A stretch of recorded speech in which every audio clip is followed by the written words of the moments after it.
여러분 지금 뭐 재앙이나 환란이나 또 자연재앙이나 이런 것들이 얼마나 많이 심해지고 있는지 아시죠? 요한계시록에서 지금 그 얘기를 계속 하고 있는 거예요. 어떻게 될지 모르는 그런 상황 속에 과연 그러면 우리는 이런 종말의 때에 무엇을 해야 되느냐라고 하는 그런 건데, 저 자신을 바라보고 세상을 이렇게 사람들을 바라볼 때 너무 한가한 거. 종말에 대해서 거의 얘기를 안 하고 사람들이 경성하지도 않는 거. 이런 생각이 들어요. 이런 종말을 바라보는 관점이 어떠느냐라고 하는 것을 생각을 해야 됩니다. 자연재앙이든 전쟁, 이걸 다 뭐라고 그랬어요? 제가 지금 하나님의 심판이라고 했잖아요. 하나님의 심판. 예수님이 7인을 떼시면서 심판이 쏟아지는 거예요. 7 나팔을 불면서 심판이 쏟아지는 거란 말이에요. 예수님이 초림부터 재림까지 계속해서 심판이 있는 것입니다. 그러면 심판이 왜 있느냐라고 하는 걸 얘기를 해야 되죠. 그렇죠? 심판과 구원은 항상 동전의 양면이다. 이걸 제가 말씀드렸죠. 그렇죠? 그렇죠? 심판이 없다면 구원도 없는 거예요. 심판 속에서 하나님은 당신의 교회를 구원하신다. 이 얘기를 제가 했죠. 그렇죠? 심판은 그야말로 그 자체로서 심판이에요. 세상을 심판하시는 거예요.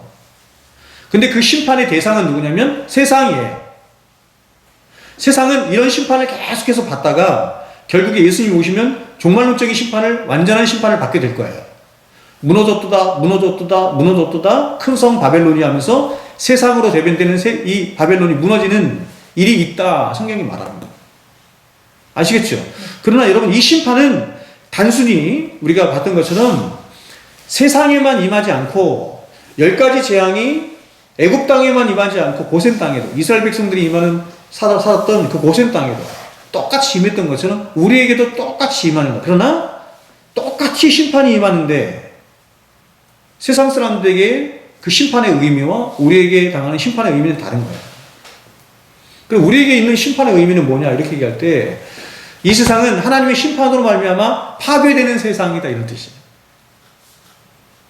광야 같은 세상 속에서 하나님의 심판과 하나님의 형벌을 내리면서 세상은 계속해서 파괴되어져요.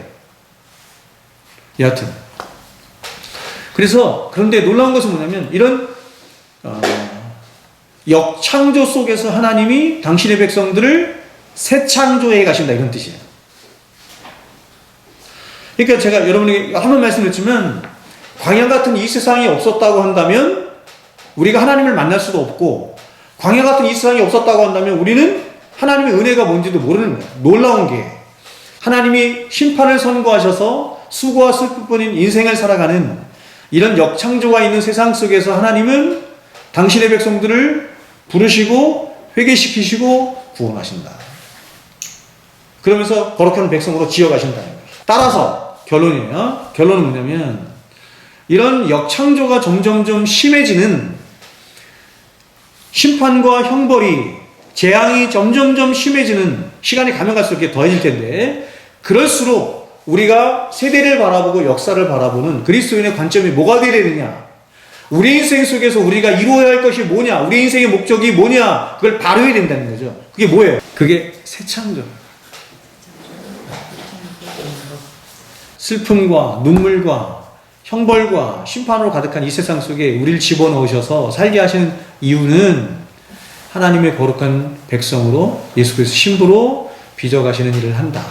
그것이 우리의 인생의 목적이다 이런 것이에요.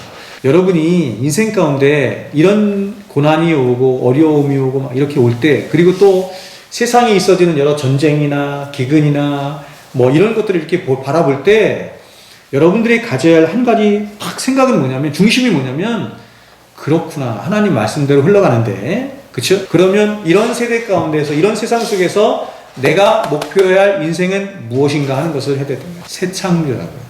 하나님의 거룩한 백성으로 지어감.